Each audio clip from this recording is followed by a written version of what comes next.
Hello, everyone, and welcome to The Legend of Zelda Skyward Sword.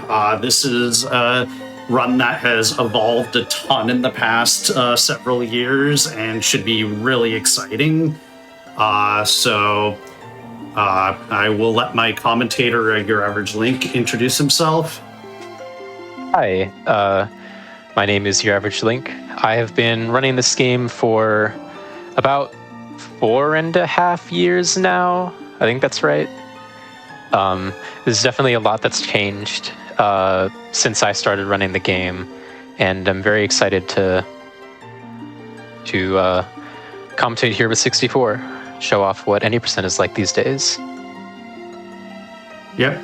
So I think we're about ready to get started, but we had a file name incentive, so I just want to verify that the winner is still the same. So it's Lambda. That's right, Lambda winning with $200. So yeah, make sure to get your donations in to support Lambda Legal. And with that, I will do a countdown and we will get started in 5, 4, 3, 2, 1, go.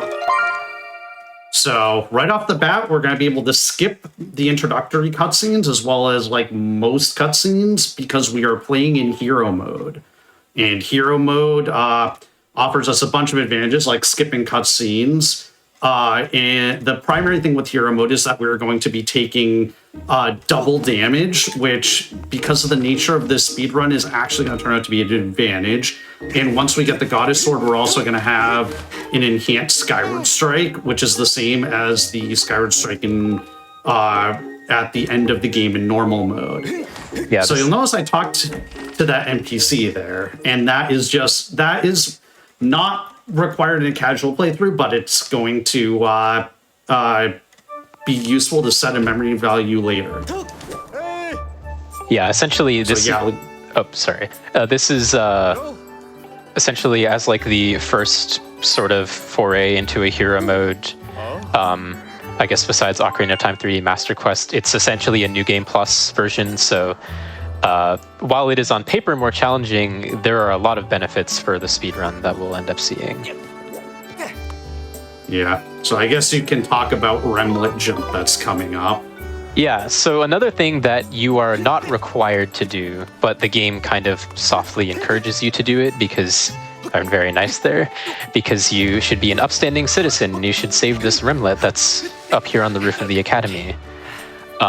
You'll notice that 64 did a somewhat strange jump there off of the edge of that platform onto the railing. That's because there is a text trigger that the game tries to use to make you talk to him to get some context about why you should go up here. But you can just jump around that trigger and grab onto the ledge. And it's a lot harder than it looks. Yeah. There's a lot of technical movement there in like the first minute. And we're about to do our first major glitch of the run, so we're going to save because it's always good to save before doing these things. And there's even an NPC that tells you to save. Yeah, took some damage there. Oh well. I think it's supposed to go towards the goddess statue. Yeah, something is driving me towards this post, though. Yeah, no, this is a Wii game. You have to deal with the reality that sometimes the nunchuck port is a little bit faulty, and maybe it's just not quite giving you the right inputs here. Oh. Interesting. That's never happened before. But, oh no. That was fast. Okay. We just started and we already have our that's never happened before, huh? Yeah, let's reset. Yeah, so early on. So I hit continue and then reset. And this is the first major glitch called Back in Time. Yeah, we got the mandatory joke out of the way. And so back in time, Back in Time is essentially when you die and then continue and reset the game will try to reload you as though it's like respawning you when you press continue normally, but you also are resetting, so you're supposed to be on the title screen. And in this game, the title screen is actually playable. So if you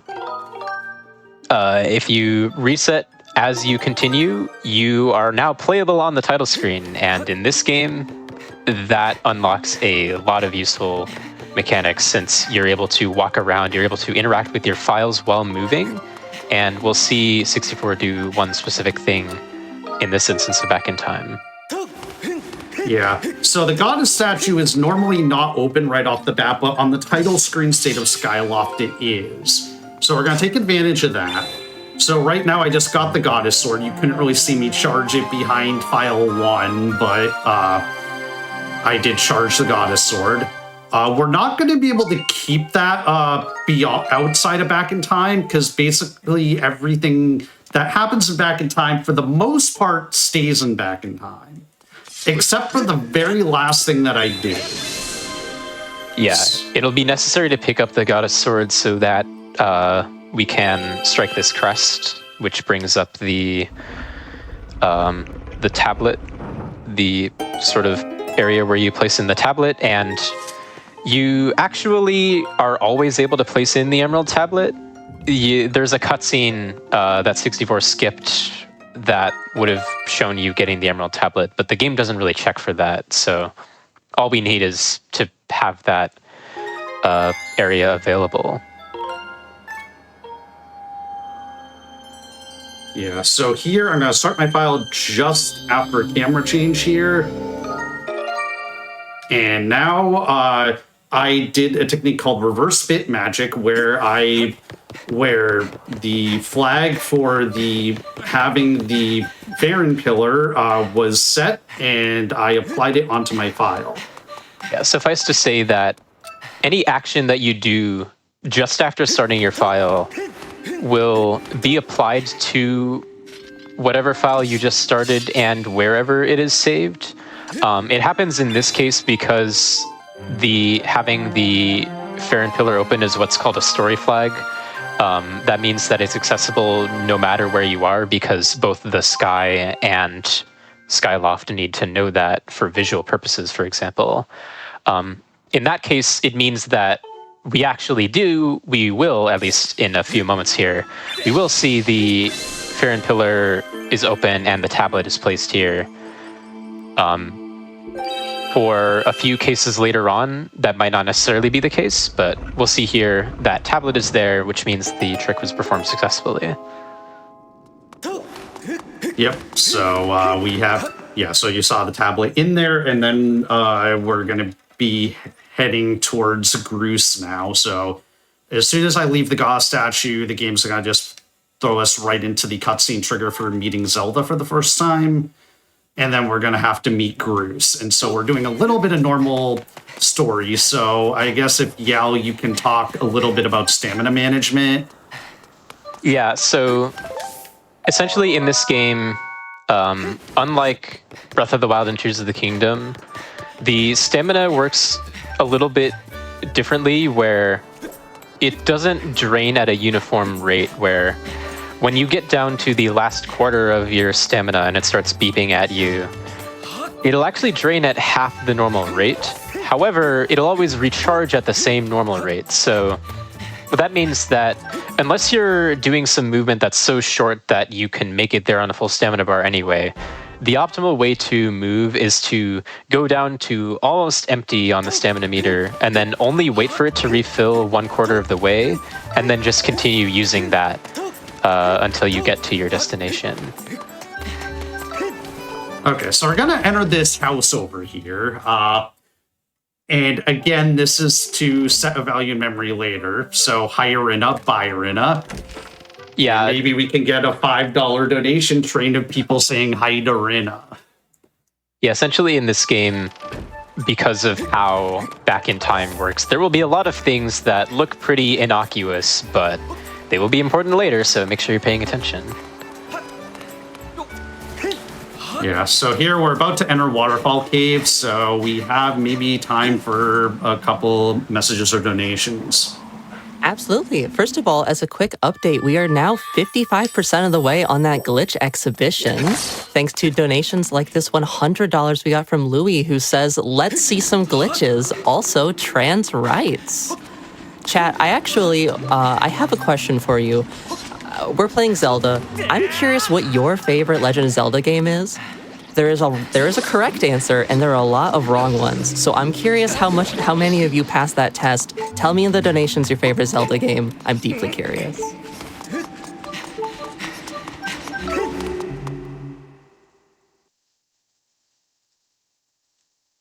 Yep. So I took a couple hearts of damage when I was in Waterfall Cave, and that's your clue that we're going to be doing back in time in a little bit.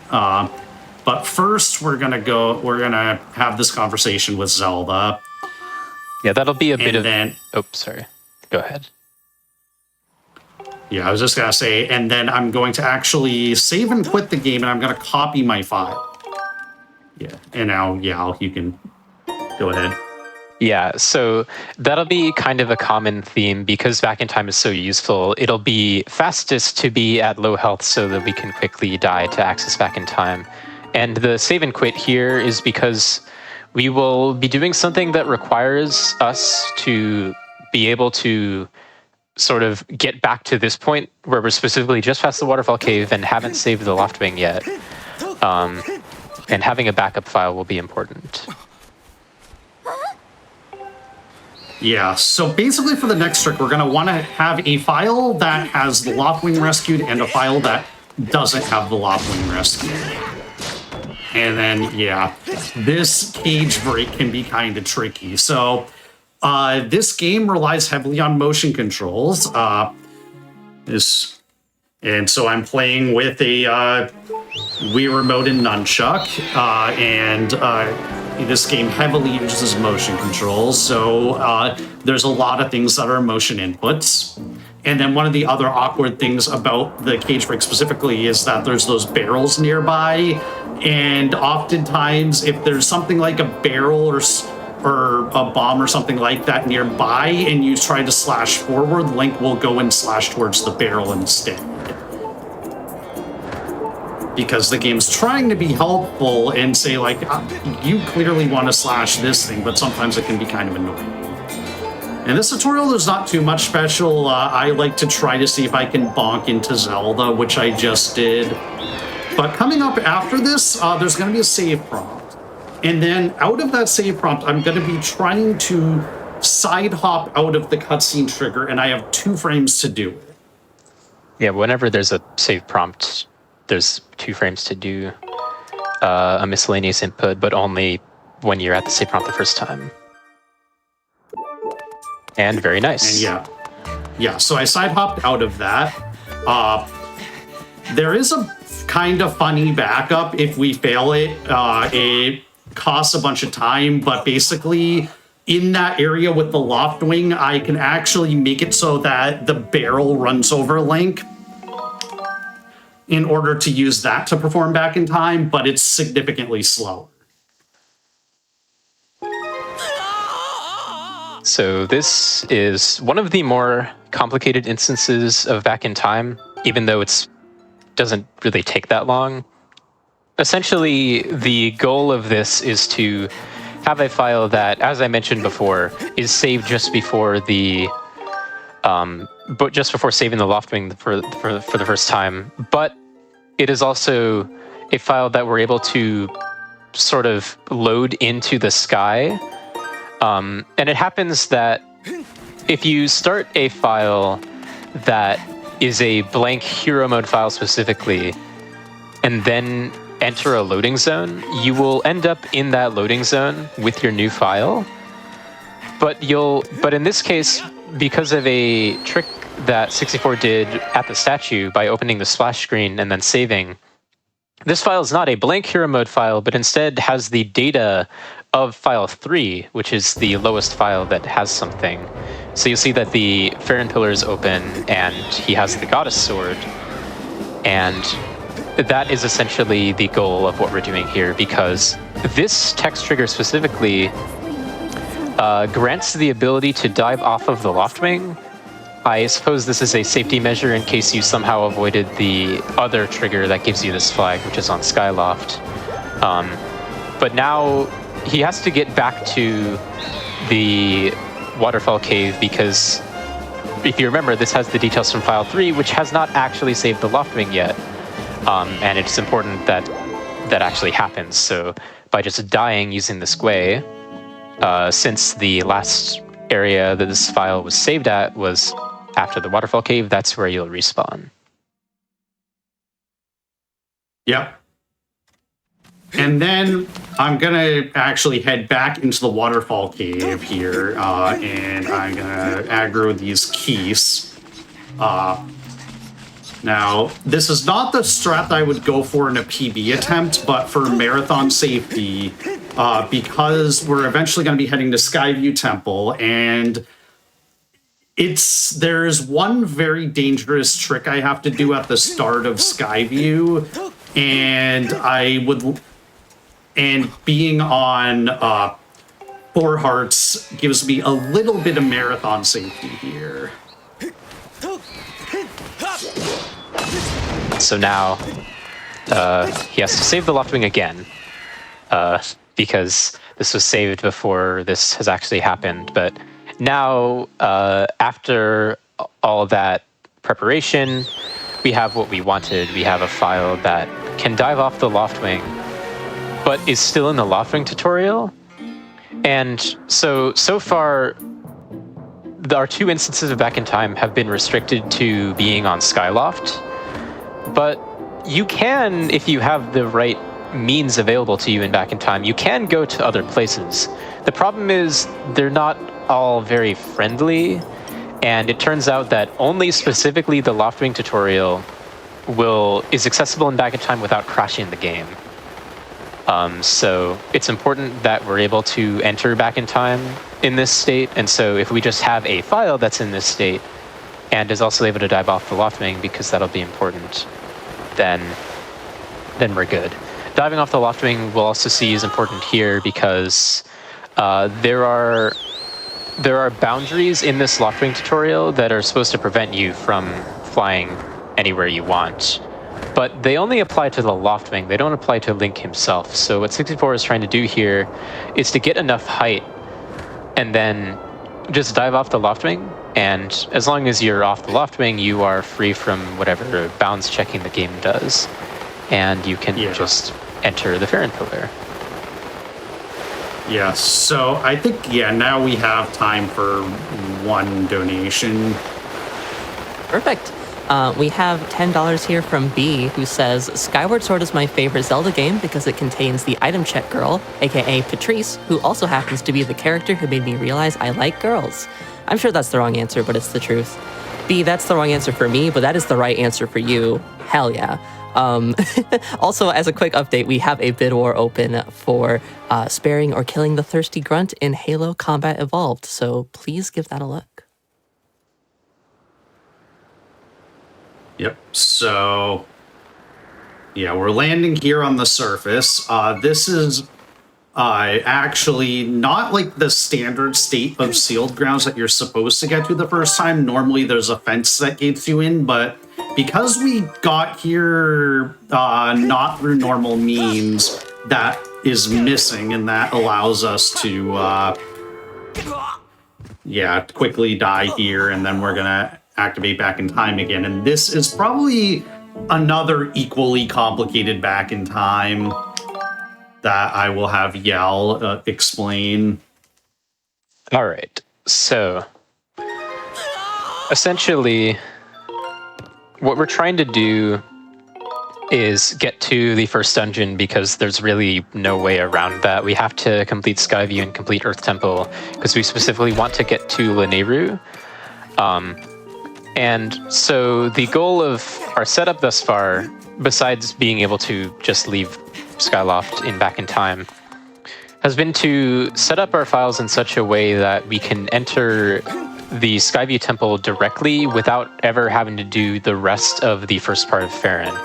So besides copying some files around, which are important for logistical reasons, what 64 has done there is he's saved file 3 at the Upper Academy statue here, which for one loads in the fact that he's saved the loft wing, which is what allows getting to the sky and back in time. And for two, it means that file 3 is now saved at the Upper Academy statue coordinates, which will be important at the very end. But first, he will be, again, diving to the Farron Pillar. Again, because of the bounds of the Loftwing tutorial, which is the only way that we can access the sky and back in time, we will have to dive to Farron anytime we want to go to Farron and back in time. Fortunately, there's not very many restrictions for getting to at least the beginning part of Farron and back in time. I think there are like some specific scenarios that can crash. And in fact, importantly, another thing that crashes back in time is opening up the map screen at all. And whenever you enter a surface region that you've already entered once before, the game will pull up a map to select a bird statue. So anytime 64 wants to go to Farron and back in time, he needs to make sure that the moment that he touches the pillar in the sky and the cutscene starts, that whatever file was last selected has not ever entered Farron before, which means that you don't have the map screen because it's just the first time you enter the region.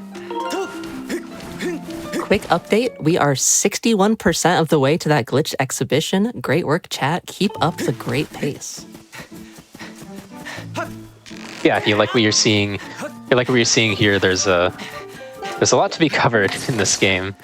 But next order of business is progressing through Farron Woods. So because he entered Farron Woods with file 1, which has not seen the cutscene at the beginning where you enter Farron for the first time, it's in a strange primitive state that we call layer 0, which means that some things like some phi triggers and a section where you're supposed to defeat some bokoblins are missing. It also means that we have no way of getting to Deep Woods, which we'll have to get around, and so the way of getting around that will be to die and then reload the area. So that's why he's saved at this statue in the woods and then is dying with his Octorok. So now after reloading, the vine that goes to Deep Woods will be down. If you remember earlier on Skyloft, we entered and exited Rinna's house. It just so happens that the game needs to keep track of whether or not you've entered certain houses so that the name tag in front of the house, it's displayed if you've been there before so you know it's there. So it happens that the flag for that in Skyloft corresponds to having this vine down in Farron Woods. So by just making sure a file that was on Skyloft was selected when you reloaded, it gets that taken care of. So now we finally reached Deep Woods, and there will be a little bit of file juggling going on here, but the important part is we want to, if you remember at the start of the game, we saved the remlet, and it turns out, don't ask why, but having saved the remlet corresponds to having hit this crystal above Skyview that you're supposed to use the slingshot for.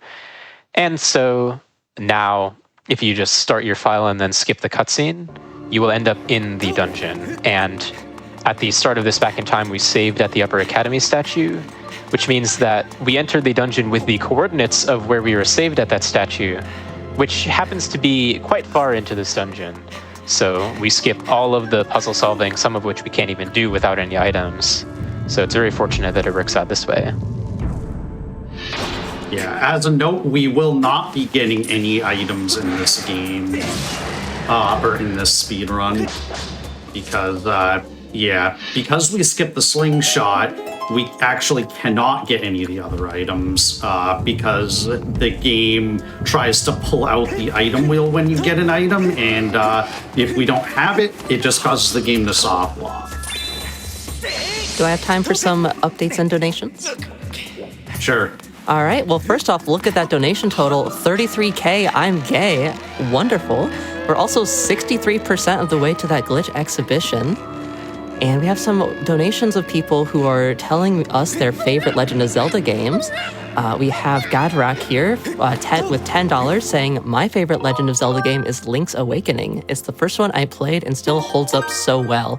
Chat, I'm seeing a lot of your favorite Zelda games, but none of you have hit my correct answer yet. So tell you what, if I see a donation with my correct answer for favorite Zelda game, I will match that donation. But you need to get it in with the right answer for me. Or, if any of the couch wants to play along as well, you're absolutely welcome to if you have an absolute favorite Zelda game, although I can imagine it might be Skyward Sword. But anyhow, at the very least, figure out my favorite Zelda game, I will match your donation. Right, so we'll see here that 64 has to do an interesting little mini trick there where he's charging a Skyward Strike and then jumping and then releasing it. Again, because we don't have Slingshot or Beetle or anything, that's the only way we really have of hitting stuff from a distance. Fortunately, one of the hero mode benefits is that because you keep the upgraded Skyward Strike, not only is it more powerful, it also goes considerably farther, which is important for hitting that vine, and it will be important for another trick later on. These vines are also notoriously difficult to get quite the right angle on sometimes, so... There we go. Yeah. Yeah, I guess... Yeah, I'm glad to demonstrate that vines are difficult. But yeah, the second set of vines going back is not intended, but we can take it as a shortcut to get right back to the boss door. And now it is time for the most fabulous boss in Skyward Sword, Geary, which we'll see in just a second.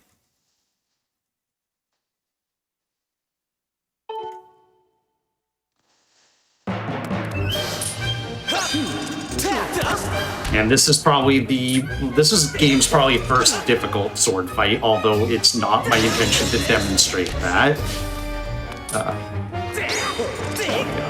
Okay. Yes, we're essentially trying to bait his hand one way and then slash another way, at least to get past his first phase. This second part is probably the biggest RNG section in this speedrun, because the rest of it, there's actually not that much. Because he can choose whenever he's starting up an attack to do that, which is a dash attack, which you can counter by just slashing his exposed shoulder. He can sort of hold up his sword to block, or he can spawn darts like that. And the darts are not what you want to see because they take time to clear away, and especially if they're vertical darts, because usually when you clear those away, it causes him to jump away, which is slower. RNG seems to be about average so far. We had 3 darts there.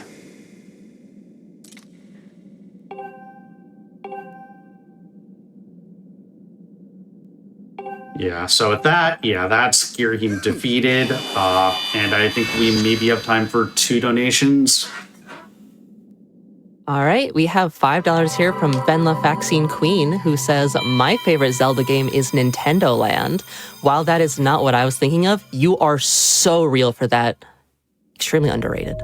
We also had $50 coming to Lambda Legal from Fierce Wolf, who says, favorite Zelda game, considering my profile picture has been Wolf Link for years, I'm gonna have to go with Twilight Princess. Big surprise, I know.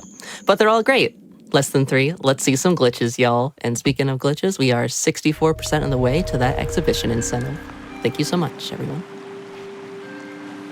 Yeah, get your donations in for that glitch exhibition, because I prepared some really fun glitches that you'll definitely want to see. So yeah, with that, you'll notice I did skip the heart container, and so you might be wondering, why would I not want that for marathon safety? So we're actually going to be only playing on file 3 for about half the run, and then we're going to be doing the rest of the run on file 1. And so as a result of that, even if I picked up that heart container, it's not really going to help me much for any kind of safety. Yeah, a lot of routing speedruns for this game is about squeezing every last drop of usage of all 3 of your file slots. There are some things that we couldn't do if we didn't have all 3 files available, and there are some things that we wish we could do. Maybe we could if we had a 4th file slot, but we don't. And so the crux of this route really will be getting file 3 progressed far enough to sort of hand off to file 1 to finish up. So some things like heart containers are just not worth carrying over. This instance of Back in Time is probably one of the simplest ones in the run. Essentially, we just want to go place the Ruby tablet to get access to Eldin. And we also want to have the Hero's Tunic because there are certain story progression events that only take place after you get the tunic. And so at some point we'll want to have that. And it just turns out to be most convenient to do it here, since we will also want a health refill. So what 64 will do is just start file 3 and then enter this loading zone. This is called a reverse bit warp, reverse back in time warp. It just, in this case, because file 3, if you remember, after the end of Skyview, he saved and quit at the save prompt that it gave you. And whenever you had a save prompt, if you perform a reverse bit warp, it'll just sort of spawn you in at the other side of the entrance that you took, instead of using any specific coordinates.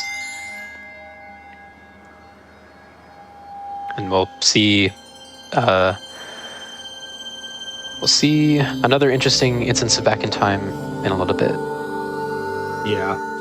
So first, we're going to skip this broken cutscene, because basically what happens is the game, whenever you place a pillar, it tries to play that cutscene if it hasn't already. But because we've advanced past that part of the game, it's not on the right layer for that cutscene, so you wind up with a broken cutscene. But luckily, since we're on hero mode, we can just skip it.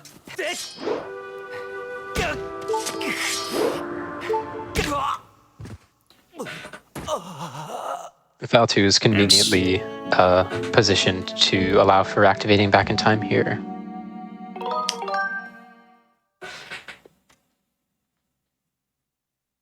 Is this a good time for more donations?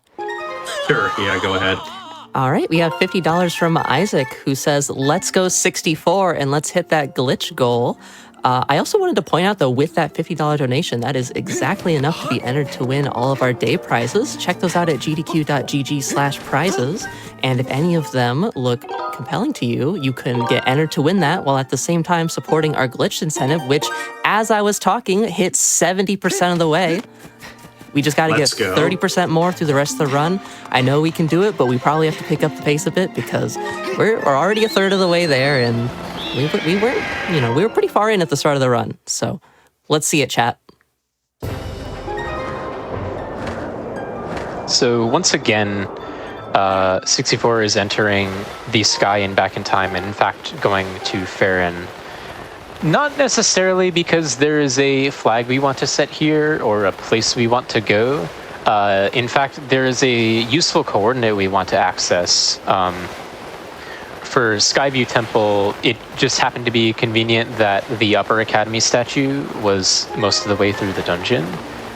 But the next place we want to go to is Eldin Volcano, and since we can use Back in Time to skip through a lot of story-relevant progression, the fastest way to get to the next dungeon, which is the Earth Temple, will be to sort of just run up the volcano. And by getting to the bird statue here in the behind the temple area, saving at that statue will place us in a relatively convenient, I mean, it's probably not the best that we would like, but it places us out of bounds, which we'll see shortly what that will entail. Quick thought, we are $6 away from $33,333. Chat, we could get a very satisfying donation total if you send that in real quick. Sorry, keep going. Yeah, and so now that was all we needed from Farron, so he's flying back to the sky. And next order of business is, you'll see that there is no Elden pillar available. That's because that was on file 3, was where we placed the Ruby tablet. However, it happens that if you remount your Loftwing, it will it'll load in the flags for whatever file you have selected. And so all he has to do is get up to high enough and then remount while selecting the file that has the pillar open. And it's not going to be visible, but it is now here, loaded into the map. We can use this zipper to get a speed boost, and then by starting his file just before entering the pillar, should this load, which is a little bit long, we will enter Elden, and now we're out of bounds. Yeah. So now I'm going to be doing some somewhat difficult movement to get up to the top of the volcano.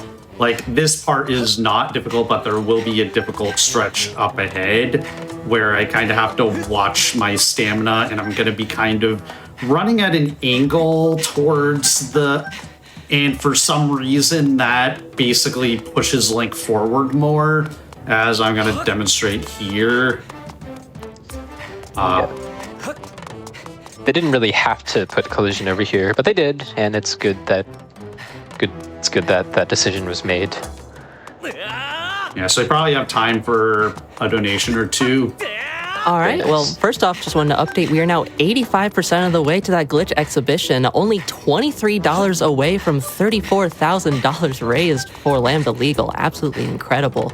And that's with donations like this $250 donation from Mackie Garo, our previous runner, who says, "Thank you for doing what you do. Keep on fighting the good fight." Thank you, Mackie.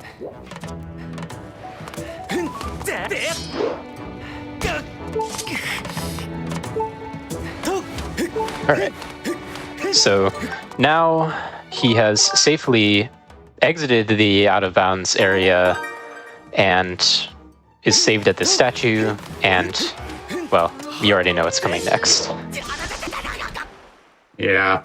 Link's taking a bit of a lava bath, and then we're going to be entering back in time again. So this back in time here is actually the first instance of reverse bit magic that was demonstrated back when we discovered the technique properly.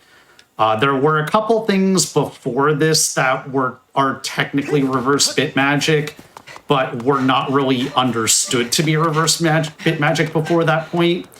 And this discovery happened back in 2019 by a Zelda runner named Gymnast86, who runs basically every Zelda game.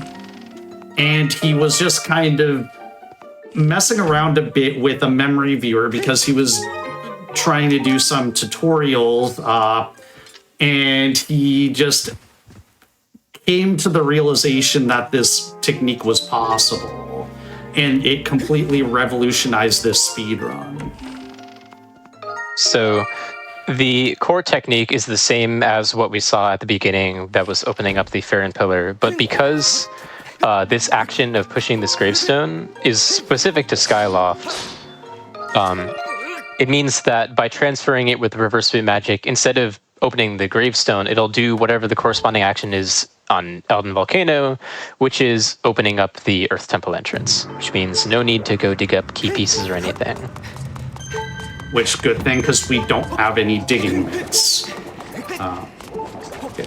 So yeah, I turned the camera around there to manipulate this platform cycle. Unfortunately, the piece there kind of trolled me a little bit and forced me to the camera around a little bit sooner than I wanted, but now I'm going to be trying to manipulate this piece. Oops, I have to over here. Yeah, unfortunately, I did not have a good camera there, but it's okay. We can just try again. Yeah, so the problem here is that, again, we don't have any extra items, and by this point, the game assumes that you have the beetle because that was the dungeon item for the last dungeon. And so the game expects you to use the beetle to cut a rope that's suspending this bridge that is preventing you from going forward. But while we don't have a way of specifically angling Skyward strikes the way that you could, for example, with sword beams in Breath of the Wild or Tears of the Kingdom, you will like sort of angle yourself towards whatever you're targeting. So the goal of this trick is to get the keys positioned in such a way that you can target it and then release a Skyward strike, and because he's looking upwards, it'll be angled upwards. This case is just... Yeah, I've been being very quick to attack here. But as long as you just keep... Hey, that was good. Yeah, it looked a bit sus, but it wound up working, so that's all that matters. And then I just need to cut this other rope, and then if I'm in the air while this cutscene tries to play, then the cutscene just eventually gives up. Time for some So I am updates. going to want to take some damage, but yeah. All right, well, we are 89% of the way to that glitch exhibition. That is less than $500, exactly 438 remaining. So we are so close, but we still need to make that final push for it by the end of the run. We also have crossed 34K. I'm gay. Say it with me, chat. We also have a $200 donation from Justin, who says, glitches? Who doesn't like glitches? Let's go! Love this Skyward Sword run. Speaking of glitches... Yeah, we're going to be activating back in time here again, and I was supposed to take 2 more hearts of damage, but I'll just be a little bit slower here, but it's fine. And we're going to experience a little bit of deja vu here, in the sense that the last back in time sequence, I'm going to be just doing the same thing over again. Yeah, this is a great demonstration of how scene flag instances of reversible magic do different things depending on where your file is saved. So despite the fact that the action is the same, because he's saved in Earth Temple now, it's going to do something different.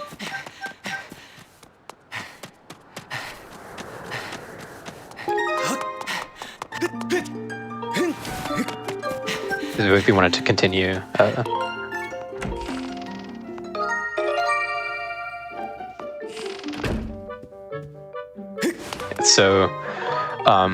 The next problem we have to get around with this instance of Back in Time is that you're supposed to complete a section where you go get the bomb bag, which again we can't do because we don't have the ability to get items. And you're supposed to go through a tunnel around the northeast part of the dungeon and then open up a bridge and then do some boulder rolling to push some pegs in that raises the bridge that you're supposed to cross. But we don't have nearly enough items to do that, so what this instance of Back in Time will do, very shortly you'll see, is it will, well, you don't see it yet because the area has to be reloaded first, but you saw the cutscene associated with it. It's the event of having both pegs pushed successfully in and the entire bridge is raised. There are actually 2 different ways to do this with Back in Time, because there has to be a cutscene doing it from the left and doing it from the right, because you can do it in either order. But it's important that we did this one specifically for something that will happen later on.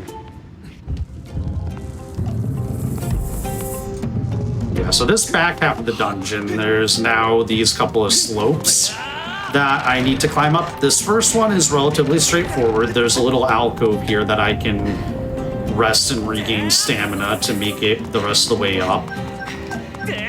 But this second one, there technically is an alcove, but we don't have the means to solve the puzzle, and even if we did, it's rather slow. So what I'm going to do instead is I'm going to be repeatedly tapping the A button, and that is going to cause Link to do what's called stutter sprinting, which is going to conserve enough stamina that I can make it all the way up. As long as you have sprinted in the past, I don't know how long, maybe 20, 25-ish frames, the game won't start making you slide down the slope, so you can just use considerably less stamina by like alternating your A taps. Yeah. So now we have the boss key, and there's suspiciously no music here. And then, oh no, it's a boulder. It's Indiana Jones. But it's pretty slow, and you can just roll down the slope. And hey, now we can access the boss door. How convenient. Yep.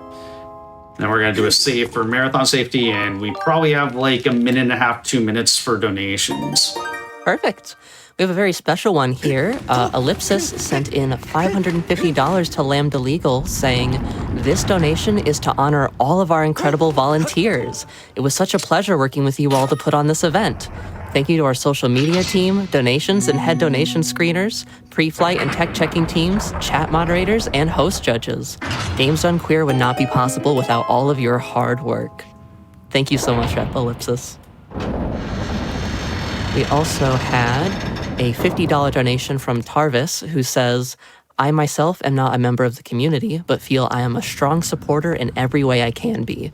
Recently, my brother and his partner have become engaged, and this donation is for them, letting them know your big brother will always love both of you and wish nothing but the best for time to come. You and all of the community are loved, are not alone, and deserve to be you. Less than 3. Thank you so much, Tarvis.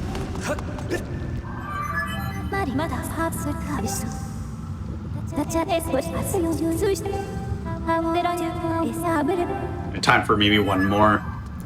Perfect. We have $100 from Motas, who says, "Greetings from the donation station. 33K hype and all the way to the glitch exhibition." Or by now, 34K hype even. These things are going fast. Give yourself a round of applause, chat. Yeah, it's I'm so happy seeing so many donations come in for supporting Lambda Legal and supporting the LGBTQ community. It's really awesome.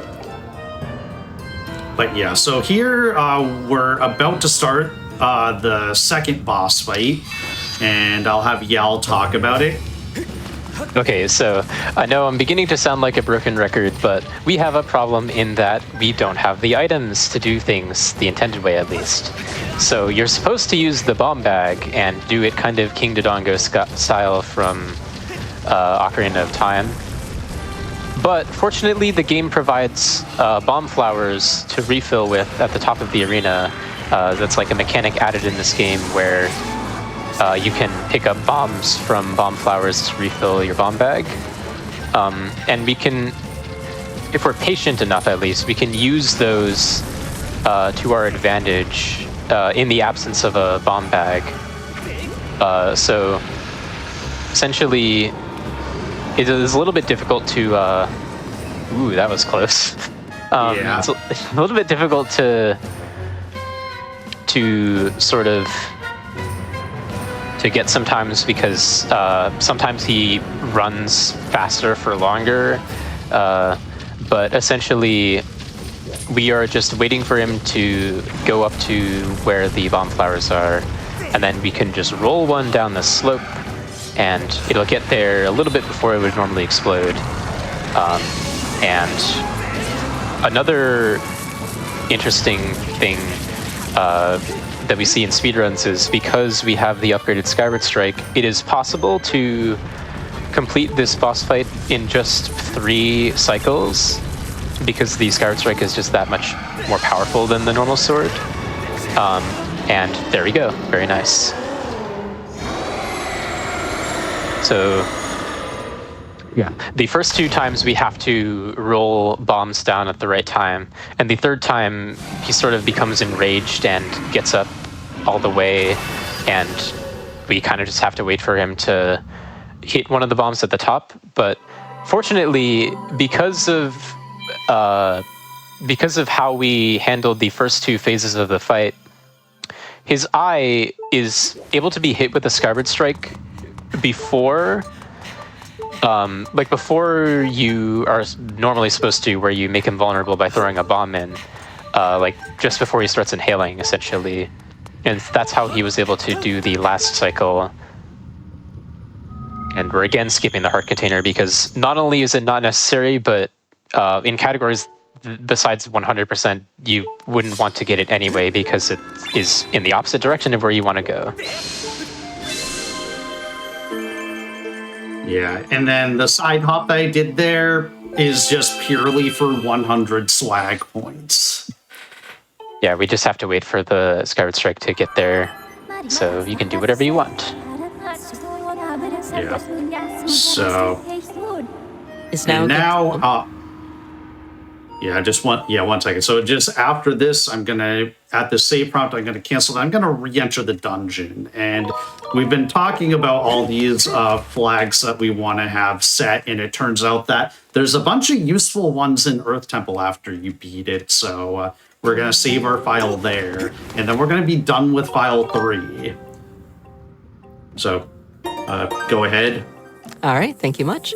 We are now 93% of the way to that glitch exhibition, less than $300 remaining on that, so we are so close. Chat, any one of you could be the one to close out that incentive for us. We also have a $25 donation from Coffee Cat, who says, so excited for day 3 of GD Queer. Zelda speedruns are the first I ever got into watching, and I always love to see them. Shout outs to Fatals and trans rights, and let's see some glitches. Fatals mentioned. Actually, that reminds me. Is is Skyward Sword one of the games with Bomb Chew? I'm afraid not. The Ratals will just have to remain mentioned in our hearts.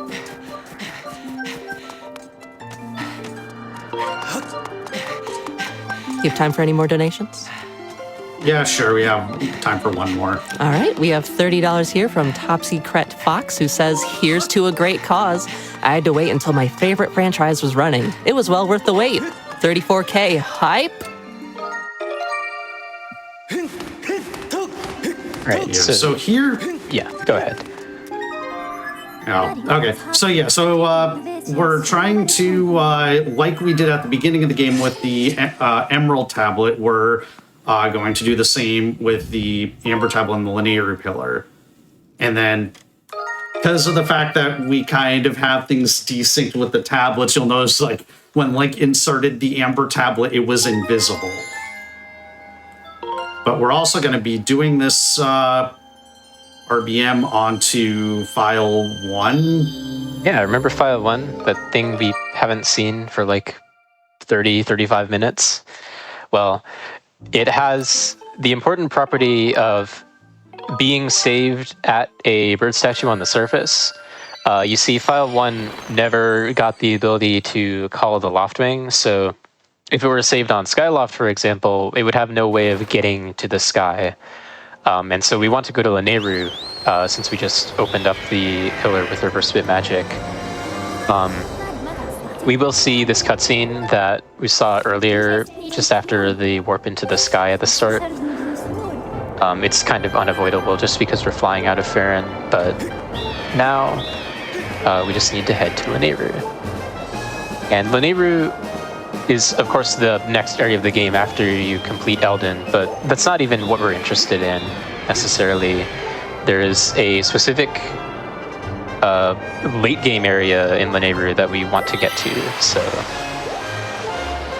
Yeah, because you'll notice that we're, like, over, like, halfway, I think, to the estimate, and that, or estimated time, and it's like we've just completed 2 dungeons. There's like so much of the game left. Well, this is where we're gonna start actually breaking the game, and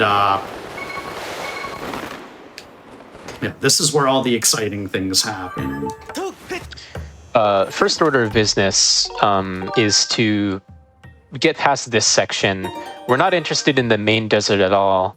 But we will be taking advantage of, again, the fact that there is a fair amount actually of out-of-bounds collision here.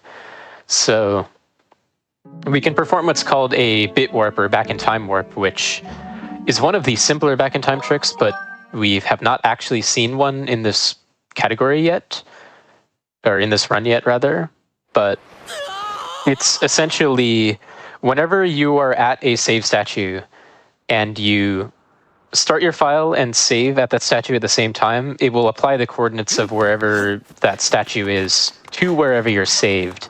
instead of like where the statue is. So we get the coordinates of, in this case, the Upper Academy statue applied to this area of the Loneru mine, which happens to be in an out of bounds section. And we'll see where we want to go shortly. I have a quick update here. We are now only $188 away from that glitch exhibition. Chat, with one $200 donation, you could be entered to win our day prizes today, our grand prize, and finish out the glitch exhibition incentive for us. That is a 3-for-1. An incredible deal, in my opinion. gdq.gg/donate or use the Twitch extension on desktop.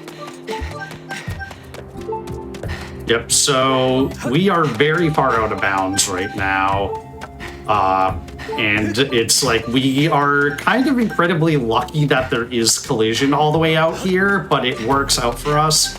So we're heading all the way up to a shortcut that normally you can cloche up between the starting area there and the Loneru Caves. And we're about to head to the other side of that where the Loneru Caves is. And so I'm just... Yeah, go ahead, Yell. Yeah, so because the caves here, essentially, it's supposed to be the gateway between the desert and the sand sea after you get the claw shots, and also the area where the Song of the Hero, connecting to the gorge, which is where the Song of the Hero is.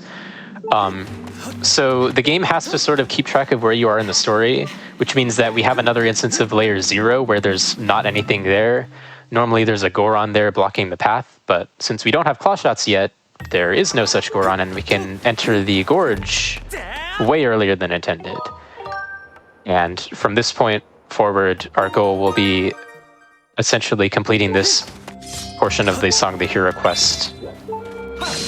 But we have some difficulties in our way that are not insurmountable, but will require a few instances back in time to get around. Yeah. So this is going to be our first instance of Fast Farron bit, which is relatively new. And so what I'm going to do is I'm going to have file 3 that we saved in Earth Temple, and I'm going to go ahead and bonk this tree, which is going to queue up 2 cutscenes. We're going to see the first one. I'm going to switch to a different file before the second one can play, but I'm still going to get the benefits of that second cutscene. And then we're going to be able to just call the Loftwing without having to save our file to load it. Yeah, the reason we saved our files previously is because saving at a statue would load in the flags, such as having the Loftwing available. But there are other ways of doing that. For instance, setting a different story flag, and if there's a cutscene that is accessible on Skyloft where you are opening up the portal to the Thunderhead, which happens after you play the Ballad of the Goddess, about a third of the way through the game. Unfortunately, though we can load in that cutscene in back in time without having to play the Ballad of the Goddess, doing so will soft lock back in time and we'd have to restart the instance of back in time. But by doing that trick of queuing up cutscenes, we're able to load in the flag set by the cutscene without actually playing the cutscene, so we avoid the soft lock. And it just happens that doing that is faster than saving at the statue. The rest of instances of back in time are pretty much unaffected by the consequences, unless you specifically wanted to have a file saved there. So it's a pretty much free time save, with the exception of the fact that we had to do a slightly slower instance of back in time earlier in Earth Temple to accommodate it. Yeah, so the goal there was I was triggering the cutscene of the statues activating in the behind the temple area that normally happens here. And so by blowing up that rock, I caused the game to actually commit what happened. If I face the camera over here, you can see a rock blow up in the distance, and that is part of the minecart escort. Normally you would use the hook beetle to blow that up.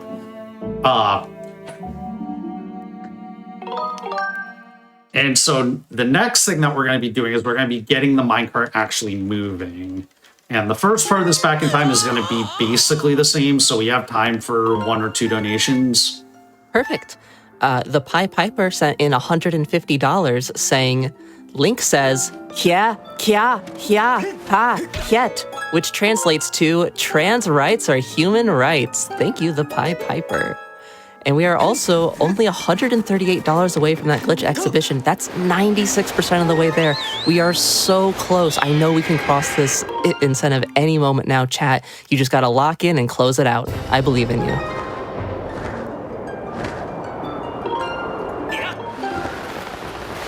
We have time for a couple more. Perfect.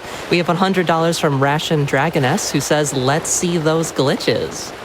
We also have $50 from Hi Gay I'm Dad, who says, my favorite Zelda game is Okami. That is maybe the wrongest answer I've gotten so far, since that is not a Zelda game, but I kind of see what you're going for.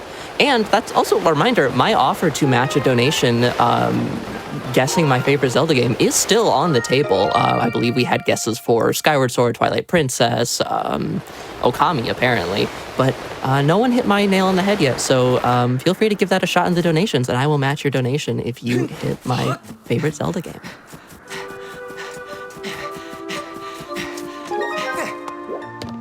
Okay, so thus far, every instance of reverse bit magic has been for either a story flag, which means something that's global, not dependent on where you're saved, or a scene flag, which means it's something dependent on where you're saved, but it is still a permanent flag. But you can still do this technique with a temporary flag, like something that can be unset, something that'll go away if you exit and re-enter the area. So one of those flags is having started the minecart escort after you essentially bring it back to the past, and then that whole segment starts up. So what this instance of reverse bit magic is going to do is we're going to defeat these bokoblins so that this Kikwi named Machi stops cowering in fear. This is part of like one of the first things you do in this region. So it'll set a temporary flag to tell the game that you've made it past this part at least.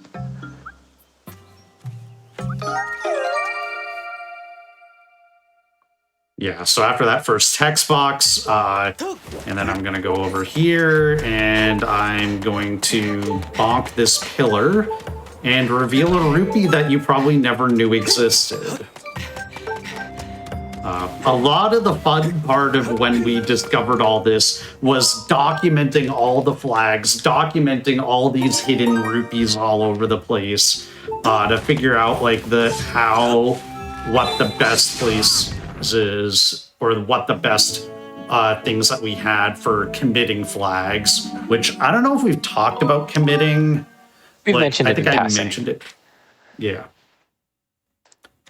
Essentially, mechanically, how reverse bit magic works is that it is you are starting your file, which is telling the game that the flags for the current area that you're at should be loaded in from your file, and then you're setting something, which means that you now have that flag set in memory, but it didn't tell specifically the area in your save file for where you're saved. It didn't tell that part specifically that you should remember that this happened. So typically we will have to set something else in memory, which will perform that action of copying over your current flags to your saved flags, which is sometimes necessary to actually let the effects of the RBM come to fruition. What we saw there, as I was explaining, was another regular bit warp. This time it again places him out of bounds, but this time the goal is to take advantage of a quirk of how the minecart escort is designed. There are some areas where you have access to a bottomless pit, and when you fall, the game needs to be able to bring the minecart to where you are so you don't have to, let's say, restart the entire escort just for falling near the end. So there are certain, I guess you could call them checkpoints, where if you void out, it'll bring the minecart to a nearby location. So what we're trying to do is get to the area that is almost at the end. There's one last section that we need to progress through, but it's the closest one that we can get with this void out trick. He did a somewhat innocuous looking jump there, but you have to get a relatively specific angle to get that to work, since you have to sort of procure an automatic jump and grab the ledge. So now we need to be very careful here, because if you fall too far, you'll take fall damage and die. But at this point, we'll see an instance of a break slide, which is when you hold very slightly back. You have negative speed, which means you're not slowed down by the quicksand, and that just helps them get to these void out checkpoint a little bit faster. And now the minecart is here. Everyone, we have met our glitch exhibition incentive for Skyward Sword, so we will be seeing that at the end of the run. Thank you so much, everybody. Yeah, let's go. Awesome. Very excited for that. So I also would, if I have another moment. All right, thank you. I would also love to announce that we have a new milestone we've opened up to pet the bugs in Kabuto Park. We need to reach $36,000 for Lambda Legal by the end of the run to see that. And we still have our bid war open to spare or kill the iconic Thirsty Grunt from Halo Combat Evolved. So we are in official 2-for-1 incentive territory. This is not a drill.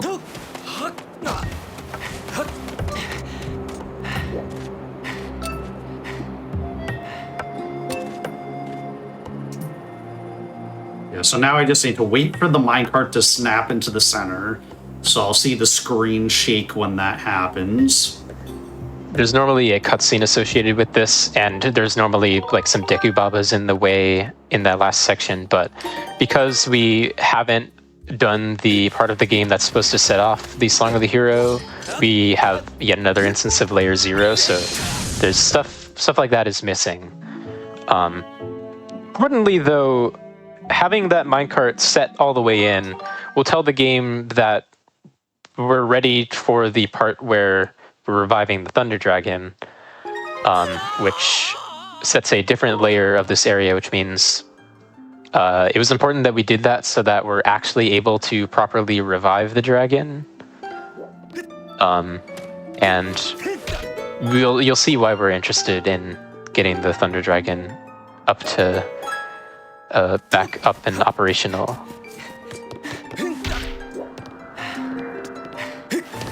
This is, believe it or not, the last instance of Back in Time in the run.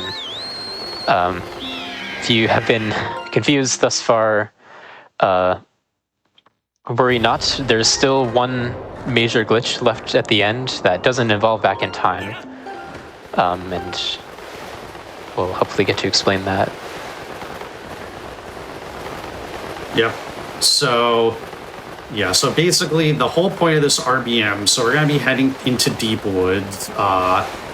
It's going to be kind of similar to when we were entering Skyview, and we're going to be kind of using a different part of that same sequence of cutscenes for entering Skyview. That's going to set the flag that we need. But after this, we're going to... Actually, yeah, so I guess we can explain the first part of this. Here's about the same, but once we enter Farron, I'll have like one more thing to explain. And then... yeah, so here... one of the flags that we have on our third file is for this log being pushed, so we can just instantly pop up on that log. And so we also have the flag for this log, and that is going to allow us to get to a more convenient Octorok. Because once again, we'll need to reload the area to properly be able to get to the Deep Woods. Yeah. So interestingly enough, it is actually the flag of the minecart being at the center that corresponds to the vine being down. And you might wonder, Okay, well, why could we not have just RBM'd the minecart to the center? And it's because, for whatever reason, it's that the layer in the area doesn't set unless the minecart goes over a specific part of the track. So just RBMing it to the center is not sufficient, and that's why we had to do all that extra stuff so that we could get the minecart to do that final section so that we could get the correct layer in that area. Yeah, I imagine it changes the layer around where the cutscene would start when playing normally. Yep. But now is going to be the last time for donations. All right, yeah. Oh, wait. This might not work. We'll see. Okay, yeah, okay, well, I guess we're going to be redoing this, and that means a lot of time for donations. Well, I made a mistake there. There's a silver lining there, then. We received $25 from our wonderful Amerlin, who before this has only ever been nice to me, who is supporting our Spare Kill the Thirsty Grunt incentive bid war, saying, I'm a thirsty little grunt. You have to water me. Thanks. No thanks for that one, Amerlin. Appreciate it. Check out that bid war if you're interested. We are $25 on Spare, 0 on Kill. You can change the tides on that very easily. We also have $5 from Anonymous, who says, my favorite Zelda is Star Fox Adventures, a childhood favorite I played with my best friend, Connor. That is a lovely story. That is not a Zelda game. Last I checked. So it is not, so I will not be matching that specific donation, but thank you so much for it anyways. It is going to Lambda Legal, a wonderful cause. Speaking of a wonderful cause, we have $100 from Form and Being, who says, you're all doing such a great job helping folks in these uncertain times. Let's get these donations in less than 3.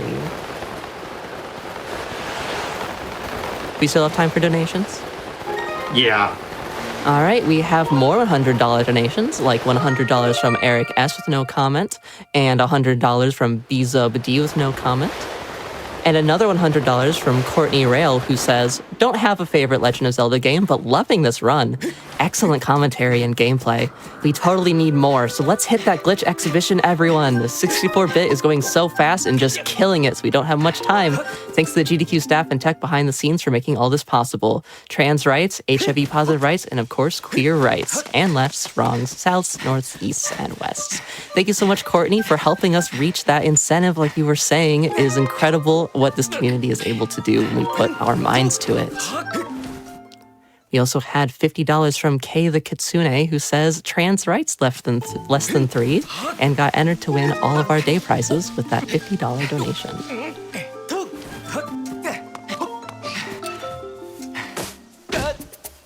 As a reminder, our new milestone is for $36,000 by the end of Kabuto Park. We are actually pretty close to $35,000, which is not necessarily our milestone, but is a great start. So let's keep up the pace. We could push right into Kabuto Park, closer than you might expect if you just all stay locked in.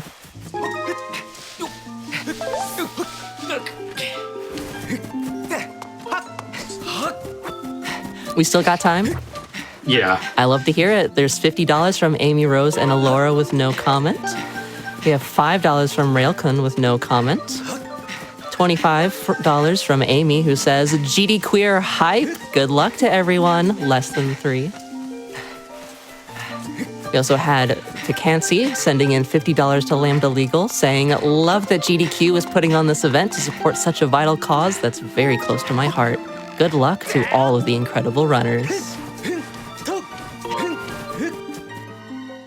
We had another $100 from Sin Spitter X, who says, as someone who just recently started identifying as queer myself, it means an awful lot to have spaces and events like GD Queer that provide a safe space to explore yourself further and be amongst found family.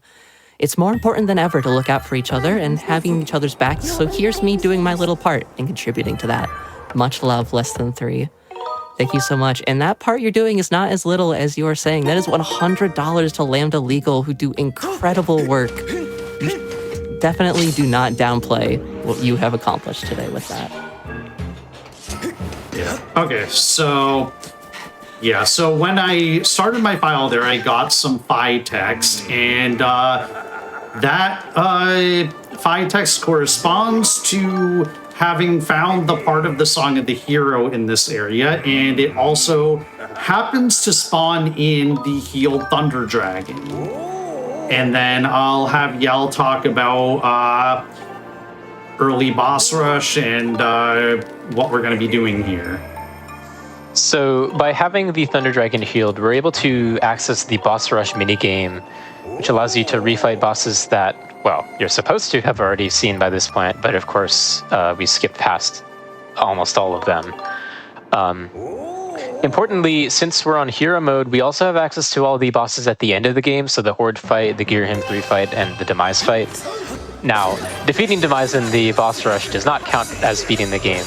However, having access to Gear Him 3 specifically is important because of what we're doing right now. So, for a bit of background, around 3-ish years ago, maybe 4, it was found that there is a tantalizing discovery that we're able to get out of bounds in this boss fight. And there's a bird statue that is there intended to be for the end of the game to save just before the Demise fight. And if we were able to get to that bird statue while in boss rush, we would be able to save and reload and exit the boss rush state. But we weren't quite able to get to that bird statue at the time. About 3 years ago, though, I figured out that when you're doing this fight, instead of going all the way through with the fatal blow here, if you just knock him down and you hold onto the platform here and wait for him to get up and then wait a few seconds, you can drop down and start knocking him down before the platform will start moving horizontally before it starts moving vertically, which means you'll notice by this point, it is way farther down than normal. So far down that you even take fall damage by going this far. Importantly, though, there's meant to be a void plane to prevent you from going to the ground if you fall. But that void plane is positioned relative to where the platform is. So if you get it down low enough, it sinks below the ground and you can actually safely access the ground, which means you can jump down to where the statue is and then save and quit. And as I mentioned, when we reload, there will be a somewhat lengthy load here, but after reloading, we're no longer in the minigame. We are in fact in the actual boss fight, which means if we're able to complete this boss fight, we are now at the end of the game, essentially ready to fight the final boss. There is one caveat here, though, and that is that we'll have to escape this segment and sort of get the fight back into a normal state to complete it.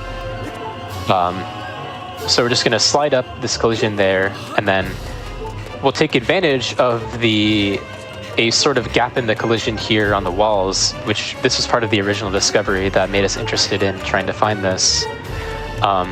We can hop back out of bounds, and now we're in the spiral area. And you can't see it, but Girahim is still waiting on his platform way up in the sky. And there's still a void plane, but it's above us currently. So what 64 is trying to do is he's trying to progress far enough up the spiral to hit this void plane. It might be, there we are. Yeah. Now suddenly Girahim is here and a platform is here.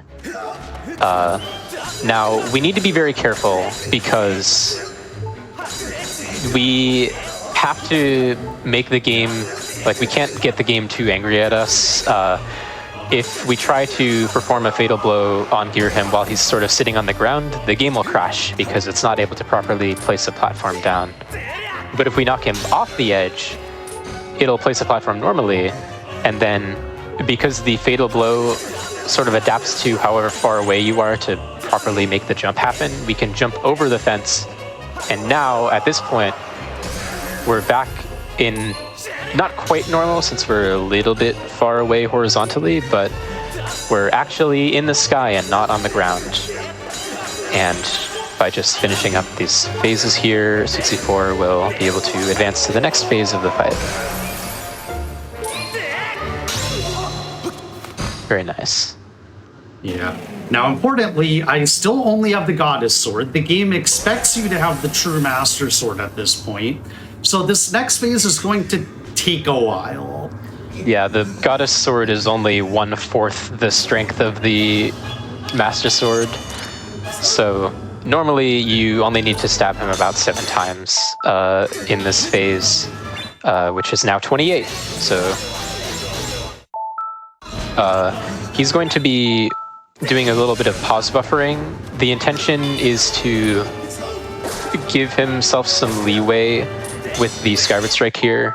We mentioned this is a motion control game, and sometimes it's difficult to quickly go from holding the sword up to charge the Skyward Strike and holding it forward to do a stab, which, yes, you can in fact use a Skyward Strike as a stab. And if the Skyward Stab is far enough away that it's not coinciding with a actual hit from the sword, it'll sort of keep him stunned in place for a bit, which will allow us to get more hits in than expected. Alright, that was good. So he'll still need about maybe 8 to 10 more stabs. I wasn't keeping track. Okay, it was 8. Okay, there we go. Now, Yuri has a very important message. You wretched brat. That is in fact what he's saying in the English version. And again, we have to contend with the fact that their sword is very weak. You only need to stab him 2 times with the Master Sword, but that equates to 8 here. So there's 1. He's using Skyward Strikes to force a block out of him, which means that we're able to progress and make him vulnerable for a stab. That's 3. There's 4. The game expects you to have a shield here, but obviously we do not have a shield. 5.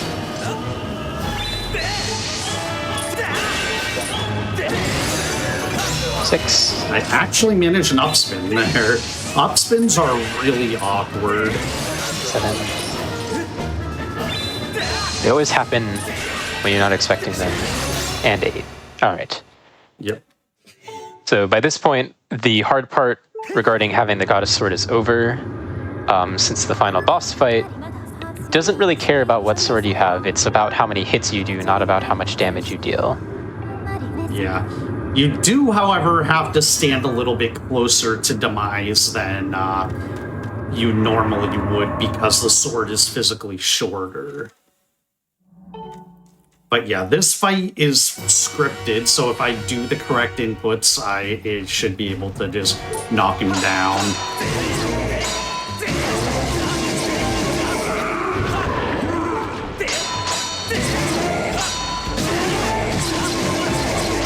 Yeah, the goal for the first phase is to either deal a pretty large amount, I think 30 attacks, or to successfully knock him down and attack him enough 3 times. And we're coming up on time.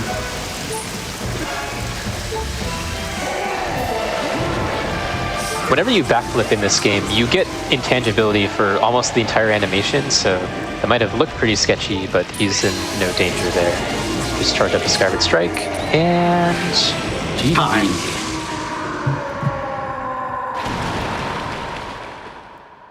Very nice. So what was the final time on that? It looks like it was going to be around 1:21:50. Might have to retime it a little bit. That's what it looked like on my end. Okay, yeah.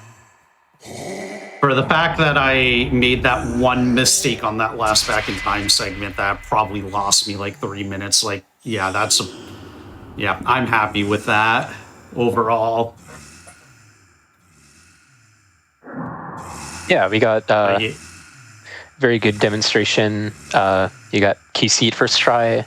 And the Gear Him 3 scale, I think especially the last segment went pretty well for you. Yeah.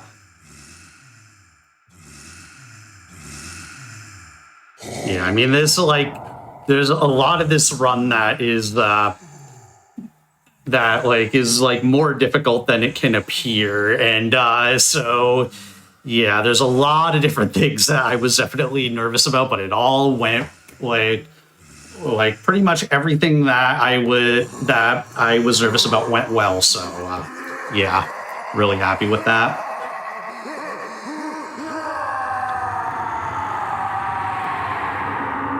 Alrighty, so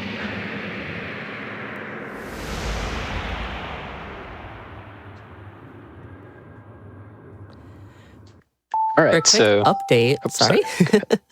we're $35,000 to Lambda Legal by now. 35K, I'm gay. Great work, everyone.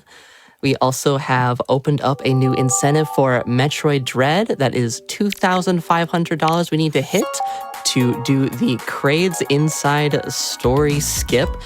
We will essentially be getting a secret insta-kill in one of the boss fights if we can meet this incentive.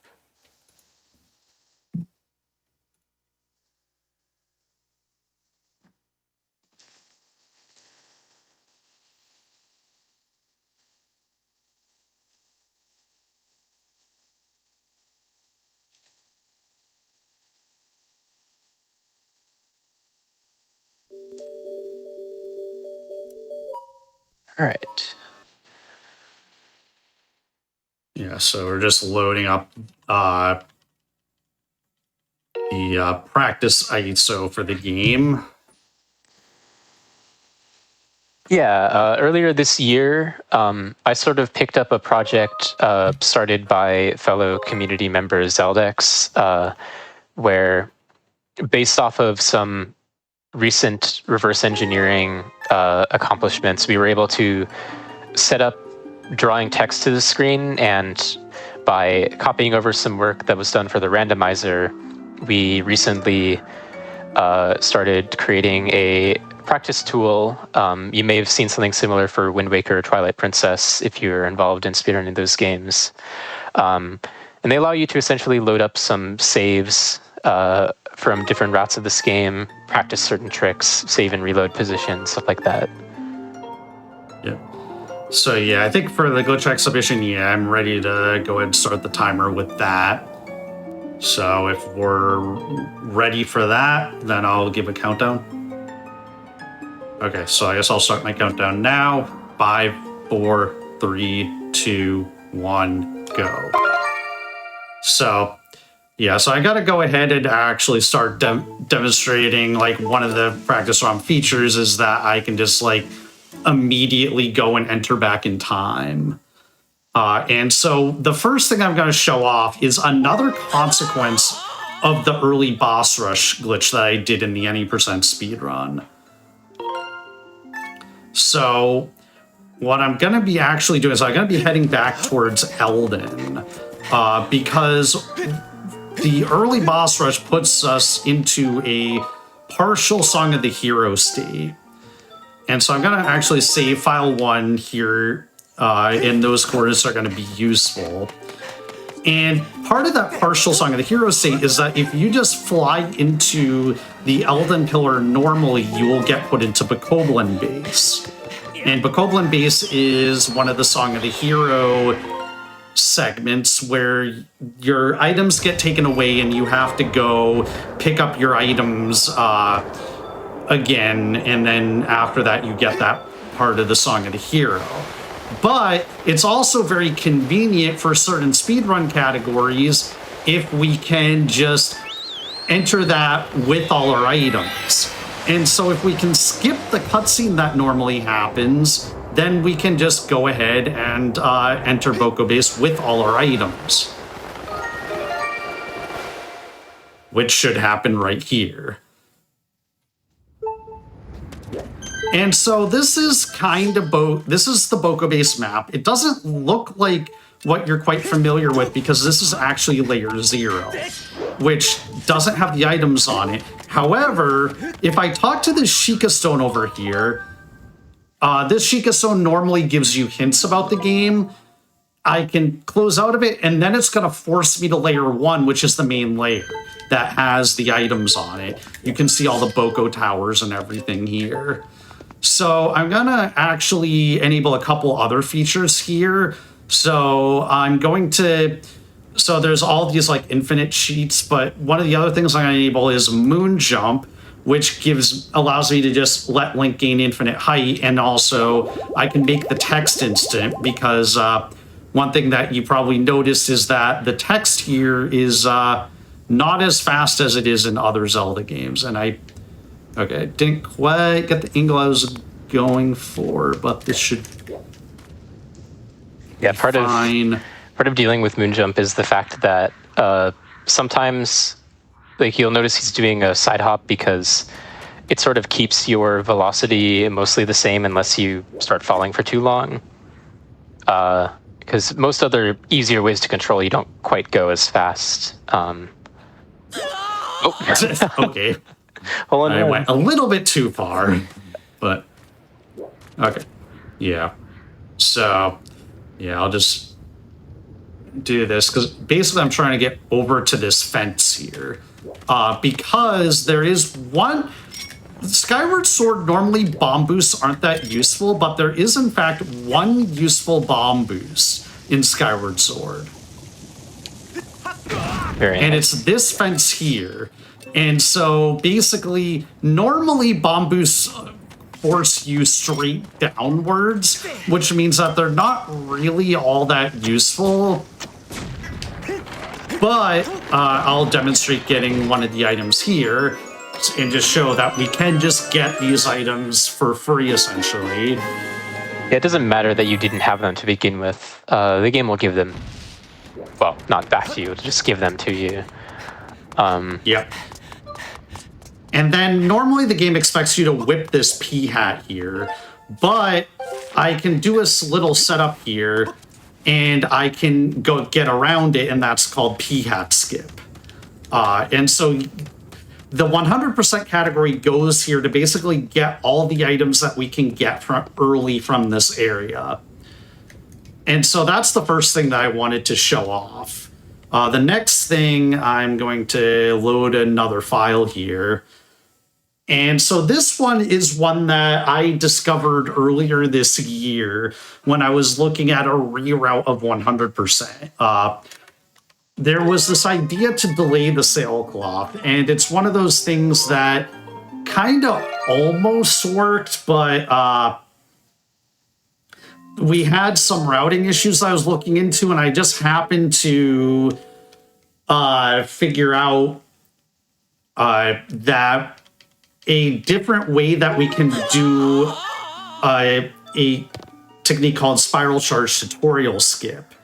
And so the file 1 has a specific setup here where we have the windmill propeller picked up, but we haven't delivered the windmill propeller yet. And we have opened the gate of time. We've gotten the true master sword. We've done everything that we need to do in order to start off the quest where you normally get the spiral charge and defeat Levias. I'm also gonna over here, we have a practice ROM feature where we can RBM scene flags, and there's one that I want to RBM here because we're gonna need to be able to enter all the rooms of the Academy, and normally there are certain rooms that are locked until you get the sailcloth. So we're gonna go ahead and start this sequence here. And so basically you have to talk to the headmaster here, who is gonna talk about and ask him about the Triforce, and he's gonna tell us, okay, we need to go talk to the other instructor, Alan, to find out about the sky spirit called Levias, and it turns out that this sky spirit Levias has been possessed and is basically a monster at this point. And so the solution that these instructors eventually come up with is that we learn the spiral charge move, which allows us to damage the eyes that are possessing Levias. Now that normally requires that we complete about a minute-long tutorial that's actually fairly difficult to do optimally. And it's And it basically is going to force us into a cutscene that basically locks us into doing this tutorial. However, I also haven't delivered the windmill propeller yet. And so the game is going to get a bit confused, and it's going to trigger both of these cutscenes at the same time. So you'll notice there's Scrapper. He's dropping off the windmill propeller right here in front of Alan. And Alan is just like a bit confused here. And so is like the camera in this cutscene. So now we're basically in the cutscene where we're trying to repair the windmill. So the camera's finally going to pan over here, and we have teleported over to this windmill. And you can also clearly see that the propeller is attached to the windmill right now. Hey! And so now the camera's panning back to Alan, and the propeller, we've duplicated the propeller. Propeller's still on the ground there. And Alan's imploring us to do the spiral charge tutorial, but we're nowhere near, so we're not actually locked into the tutorial at all. And so off this platform, if I do a somewhat precise dive here, I'm going to kind of use the map to judge it because I can't really see very well where I'm going. But I can kind of see where I am on the map. So I wait about one more second. I can call the Loftling here. And if I did that dive correctly, instead of loading into the tutorial, I'm going to load into the normal sky. But we have this lovely spiral charge music. So that's the next thing that I kind of just wanted to show off. And this is used in 100% because it just so happens to kind of put us exactly where we want to be and slots into the route really well. And we got to see Alan showing off his impressive vocal projection, telling you about the tutorial all the way across Skyloft. Yeah. So this last thing that I want to show off is actually more of a theoretical glitch, although we now have yeah, I guess I want to start the other file. It doesn't really matter. So we also have the ability to we have these warps here, and this is actually going to show off part of what I want to show off here, is that Fire Sanctuary is the 6th dungeon in the game. It's actually divided into 2 maps. The outer map has the first room of the dungeon, and it has the very end of the dungeon. But then everything else is in the inner map. And if I use this to teleport myself to a specific room, it's actually going to spawn me to the beginning of this inner map area. And then I can use moon jump to cross this area, so normally we don't have the ability to do this. And so what I want you to pay a bit of attention to as I kind of moon jump across here is how close this center bridge is from this wrong map version of the final area. So where I'm standing right now, I'm on is like supposed to be the end of the dungeon, but technically I'm on the wrong map for it. And so if we kind of go over here, it's like there's not all that much difference or space between this pillar here and this area. It's tantalizingly close. So this, since we're not on the right map, this is not quite the bird statue that's supposed to be here. So normally this statue, you can go to the sky from here and you can land back from the sky. But if I go to the sky from this statue here, it's actually going to do something different. And so we're actually now in the Girahim 2 boss arena. So this is an example of a wrong warp with these bird statues. And in non-moon jump categories, so basically all the normal categories, like it's tantalizingly close, but we have no way of actually doing it in the regular categories right now. But yeah, it's one of those things. We do have relatively new, we have moon jump categories, which can take advantage of this. But yeah. Basically, hopefully someday we might find like a way to just jump just a tiny bit further and make it, and then that wrong warp will be useful. But yeah, that is time for my glitch showcase.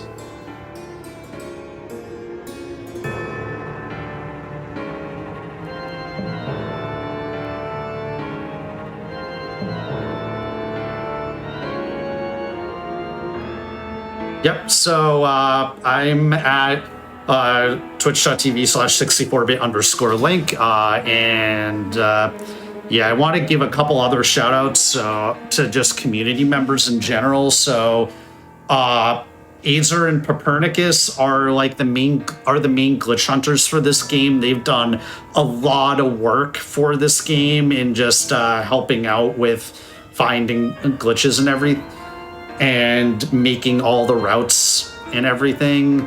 Gymnast86 discovered reverse bit magic, which completely revolutionized this game. And then my commentator, YourAverageLink, he's the one who discovered the Girahim Thori escape trick that I demonstrated in my any percent run, as well as he put the work into this practice ROM. And I think that now there's really no better time to get into Skyward Sword speedrunning if you were ever thinking about it, because we have the practice tools now. And I think this game has so many awesome categories, not just any percent, all dungeons. I know Yal's been putting a lot of time into all dungeons. It's super awesome. And my favorite category is 100%. 100% has a lot of cool tech in it. And yeah, so Yal, any last words? I think you basically covered most of the things I was thinking about. Yeah, I would encourage you, if you were at all interested in running this game, please give it a try. And yeah, we're always in the Skyward Sword community. We're always willing to help out if you have any questions. I know it might have been very confusing looking at the back in time instances, not really knowing what's going on. But yeah, we're always willing to lend a hand. So please try if you're at all interested. Yeah, if you go to zeldaspeedruns.com/discords, you'll find a link to the Skyward Sword speedrunning Discord, as well as all the other 3D Zelda speedrunning Discords. So yeah, with that, I think I'll hand it back